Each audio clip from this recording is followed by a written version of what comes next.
दर्पण न्यूज में हम आपको दिखाने वाले हैं नवादा जिला के ग्राम पंचायत पौरा में बहुत बड़ी दुर्घटना हो गई है। आखिर 2 लोगों की नदी में डूबने से मौत हो गई। आखिर हम जानते हैं इस मौत की वजह क्या है। और यहाँ के सुपर स्टार जाने माने कलाकार, भोजपुरी का आर्टिस्ट, सिंगर, एक्टर जो प्रोडक्शन हाउस फिल्म बनाते हैं, वो संसद के रूप में खड़ा हुआ प्रतिनिधि के रूप में गुंजन सिंह, जो कि नवादा का बेटा कहे जाने वाले, अपने आप को नवादा का बेटा कहते हैं और उनके पत्नी को जानते हैं वो क्या करना चाहते हैं, अपने सुख दुख में साथ देखते हैं। जैसे कि यहाँ पे मौत हुई है, अपने दुख को व्यतीत करने के लिए वो आए हैं पीड़ित परिवार से मिलने के लिए। आखिर हम जानते हैं कि उनका राय क्या है इस पीड़ित परिवार के बारे में। तो हम बात करते हैं अपने वीडियो के जरिए गुंजन सिंह से, जो कि सुपरस्टार हैं, भोजपुरी आर्टिस्ट है और एक्टर भी हैं, अच्छे अभिनेता भी हैं। तो आइए हम उनसे बात करते हैं क्या कहते हैं मृत परिवार के लिए। सर आप बताइए क्या कहते हैं मृत परिवार के लिए। बहुत दुख है इस घटना से, बहुत दुखित है आज। और इस दुख की घड़ी में इनके परिजनों के साथ में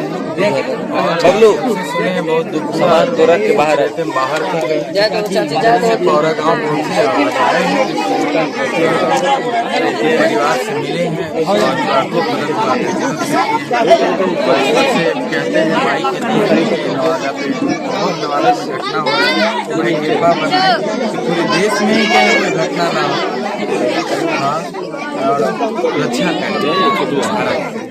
जैसा कि आप लोगों ने देखा कि गुंजन सिंह, जो कि इस बार संसद के रूप में खड़ा हुए प्रतिनिधि के रूप में, जो कि पीड़ित परिवार से मिलने के लिए आए पौरा गांव, यानी कि जो नवादा जिला है वहाँ एक पौरा गांव, वहाँ से मिलने आए और ये आर्थिक रूप से भी मदद करते हैं और लोगों को जितना सहयोग हो सके अपने से करते हैं। अपने मुख्य समय निकालकर पटना से चलकर आए, जो कि पहली बार ऐसा कोई आज तक कोई नहीं करता। तो ये बहुत अच्छे हैं और आखिर देखते हैं क्या होता है। और उनके पीड़ित परिवार से भी हम बात करेंगे, यहाँ के ग्राम पंचायत प्रधान मुखिया जी, उनसे भी हम बात करेंगे कैसे ये दुर्घटना हो गया, आखिर सावधानी का बोर्ड क्यों नहीं लगाया जाता है।